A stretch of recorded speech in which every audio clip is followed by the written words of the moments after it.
નમસ્કાર રામ રામ મિત્રો, અત્યારે આપણે વાતચીત કરવાના છીએ કે કિંજલબેન રબારીના મુદ્દે પોલીસ આવી એક્શનમાં કેવી રીતે પ્રેમમાં પડ્યા કિંજલબેન રબારી અને અશોકભાઈ ચૌધરી, તમામ વિશે આપણે ઊંડાણપૂર્વક અને ડિટેલમાં ચર્ચા કરવાના છીએ. તો વિડીયોની અંદર નવા આવ્યા હો તો ચેનલને લાઈક શેર કોમેન્ટ કરી દેજો, જેથી હું આ પ્રકારના વિડીયો આપના માટે હર હંમેશા બનાવતો રહું.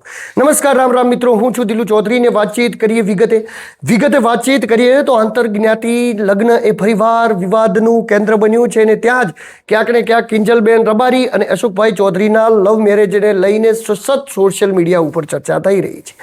સતત સોશિયલ મીડિયા ઉપર ચર્ચા થઈ રહી છે તો સવાલો એ પણ ઉઠ્યા કે શું આ મામલે હકીકત એ છે કે આ મામલે કિંજલબેન રબારીને કોઈ જબર જબરજસ્તી પગાડી દેવામાં આવ્યા છે કે કેવી રીતે કરવામાં આવી. ઘણી બધી ચર્ચાઓ, ઘણી બધી વિગતો એ ઉઠતી રહી. વાતચીત એવી આવી કે આ મામલે શું છે, સચોટ સ્પષ્ટ માહિતી આવી જોઈએ. તો એ મામલે જ્યારે કિંજલબેન રબારીએ પોતાનો એક વિડીયો બનાવીને એવું કહ્યું કે આ મામલે મેં મારા પોતાની મરજીથી લગ્ન કર્યા છે, તેમ છતાં પણ ક્યાંક ને ક્યાંક આ મામલો એ સોશિયલ મીડિયા ઉપર સવાયેલો રહ્યો અને બધા જ લોકોની એવી ઉત્સુકતા હતી કે આ મામલે જાણવા મળે કે આ મામલે કેવી રીતે આ લોકોનો કોન્ટેક્ટમાં આવ્યા, કેવી રીતે આ લોકો સંપર્કમાં આવ્યા અને કેવી રીતે આ મામલે પ્રેમ પાગડ્યો. કારણ કે કોઈને પણ આ વાતની ખબર ન હતી. જ્યારે આ વાતની ખબર પડી ત્યારે લોકો હચમચી ગયા. કારણ કે કિંજલબેન રબારી કોઈ જેવા તેવા ખૂબ જ મોટા ગજાના સિંગર છે અને ખૂબ જ ફેમસ સિંગર છે. ટૂંક સમયની અંદર ખૂબ જ મોટી નામના મેળવી છે. એમની ઉંમર પ્રમાણે એમની નામના એ ખૂબ જ મોટી છે. તો વાતચીત કરીએ અને ઊંડાણપૂર્વક વાતચીત કરીએ તો સાલ 2022ની અંદર આદર્શની અંદર બંને જણા અભ્યાસ કરતા હતા. કિંજલબેન એ લગભગ સૂત્રોની માહિતી પ્રમાણે માનીએ તો બીએસસીની અભ્યાસ કરતા હતા અને અશોકભાઈ એ એમએલટીનો અભ્યાસ કરતા હતા. આમ અશોકભાઈ આજે પણ રાધનપુરની અંદર પોતાની લેબોરેટરી ચલાવે છે અને કિંજલબેન બીએસસીનો અભ્યાસ કરતા હતા. ત્યારબાદ એમને ગાયકીનો વિષય હતો એટલે ગાયકી તરફ ગયા. ધીરે ધીરે ભગવાને એમની એવી લાજ રાખી કે 2, 4, 5, 10, 20 ગીતો ગાતા એવો અત્યારે સમગ્ર ગુજરાતની અંદર ફેમસ થઈ ગયા અને એમના લોકપ્રિય ગીતો જે મારે જાવું મારવાડ દેશ ને બીજું નાની ઉંમરે બહુ ઓછી સિંગરોને આટલી બધી લોકપ્રિયતા મળી છે. એટલી લોકપ્રિયતા ક્યાંક કિંજલબેન રબારીને મળી ગઈ. આમ વાતચીત કરીએ તો કિંજલબેનની ઉંમર એ લગભગ 22-23 વર્ષ આજુબાજુ હશે અંદાજિત અને અશોકભાઈની ઉંમર એ 27-28 વર્ષ આજુબાજુ હશે. આમ બંનેનો પ્રેમ એ જગ્યાએથી પાગડ્યો હતો. ત્યારબાદ કિંજલબેન એ સિંગર બની ગયા અને અશોકભાઈ એ આદર્શ લેબોરેટરી ત્યાં ચલાવતા હતા. બંનેનો પ્રેમ સંબંધ ચાલતો હતો, પરંતુ આંતરજ્ઞાતિઓ હોવાથી બંનેને ખબર હતી કે આ મામલે આપણે કોઈ પણ વિશે વાતચીત કરીશું કે જણાવીશું તો આ મામલે બિલકુલ કોઈ પણ પ્રકારનો સપોર્ટ એ આપણાને મળવાનો નથી.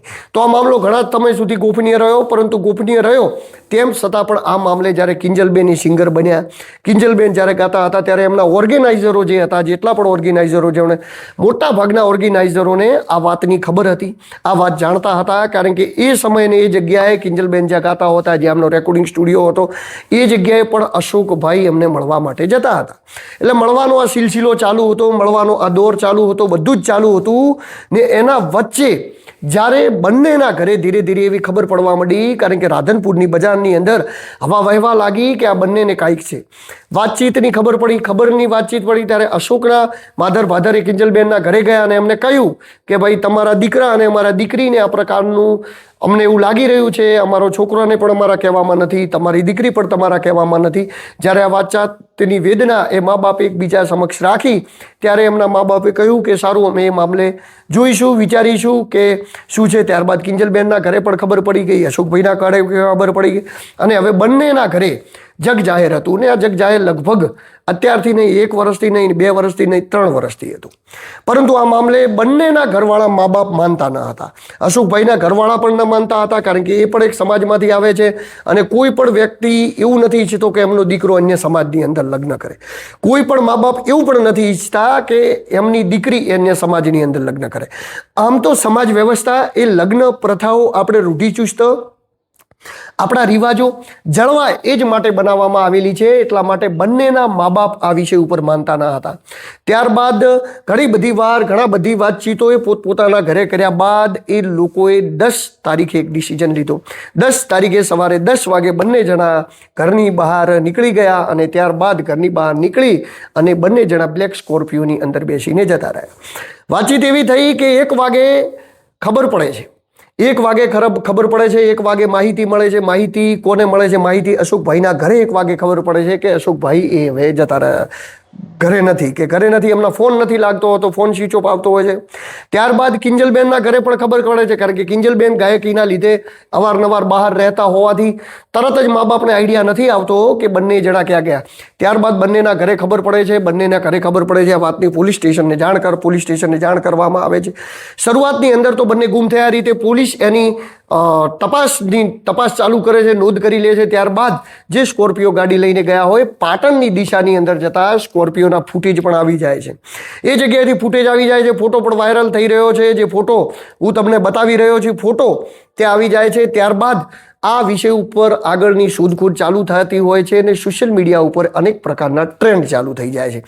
આ મામલે જેવી ખબર પડી જાય છે કે આ મામલો એ આ રીતે પહોંચ્યો છે તો આની અંદર વર્ગ વિગ્રહ થવા લાગે છે અને સમાજો એકબીજાની સામે ના આવી જાય એટલા માટે કરીને હવે પોલીસ એક્શનમાં આવી ગઈ. પરંતુ કેમ પોલીસ એક્શનમાં આવી એ પણ તમને કહી દઉં. તો વાતચીત એવી બને છે કે અશોકભાઈના ઘરે જે જગ્યાએ રહેતા હોય છે એ જગ્યાએ ઘણા બધા માણસો આવી જાય છે. ઘણા બધા માણસો આવીને એમના મા બાપને કહે છે કે ભાઈ તમારો દીકરો લઈ ગયો ને આમ તેને હબાળો અને બખાડો થવા માંડે છે. વાતચીત એવી છે કે સોસાયટીના લોકો તે જગ્યાએ ભેળા થઈ જાય છે. ત્યારબાદ પોલીસ આવે છે. પોલીસ સ્ટેશન લઈ જઈને એ લોકોને સમજાવે છે, વોર્નિંગ આપીને છોડી મૂકે છે કે જે મામલો થયો વાતચીત જ્યારે ખુલ્લીને સામે આવશે ત્યારે બધી ખબર પડશે. હાલ કોઈએ આ કરી અને ખોટો સમાજ વિશે વર્ગ વિગ્રહ ફેલાય એવું કરવું નહીં. હવે મિત્રો વાતચીત છે કે આ તો જે થયું અને જે કર્યું એ બંને કર્યું, તો બંને વિશેની આપણે વાતચીત કરી. કિંજલબેન પણ સિંગિંગ કરતા હતા, સિંગિંગની અંદર એમનું સારું નામ હતું. એ રીતે અશોકભાઈ પણ ત્યાં લેબોરેટરી ચલાવતા હતા, એમનું પણ ત્યાં સારું નામ હતું. તમે કોઈ પણ જગ્યાએ પૂછો તો એમનું પણ સારું નામ હતું, બંનેને સારું નામ હતું ને બધાએ આ પગલું મા બાપ વિરુદ્ધ ભરી નાખ્યું, જે બિલકુલ અયોગ્ય છે. કારણ કે મા બાપ વિરુદ્ધ જઈને કોઈ પગલું ન ભરવું જોઈએ. કાયદાકીયથી નહીં, બધા જ રીતે મા બાપ એ સર્વોપરી છે અને મા બાપ એ સૌથી મોટા છે, એ સનાતન સત્ય છે. પરંતુ આ મામલે હવે પોલીસ એક્શનમાં આવી. રાધનપુર પોલીસે એક નોટિફિકેશન બહાર પાડીને એવું જાહેર કરી દીધું છે કે ભાઈ આ મામલે કોઈએ વર્ગ વિગ્રહ થાય એવી કોમેન્ટ નહીં કરવી, કોઈએ એવા વિડીયો પોસ્ટ નહીં કરવા, કોઈએ તાક ધમકી ભરેલા વિડીયો પોસ્ટ નહીં કરવા અને કોઈએ સામાજિક વર્ગ વિગ્રહ ફેલાય એવી વાતચીત કરવી નહીં. અને આ મામલે જ્યારે બંને જણા પોલીસ સ્ટેશન હાજર થશે ત્યારે આ મામલે શું હકીકત હતી એ સામે આવશે. બંનેના લગ્ન થયા છે, બંનેના લગ્ન નથી થયા, બંને મૈત્રી કરાર ઉપર ગયા છે કે કેવી રીતે ગયા છે એ હકીકતો હવે થોડા સમયની અંદર સામે આવી જશે.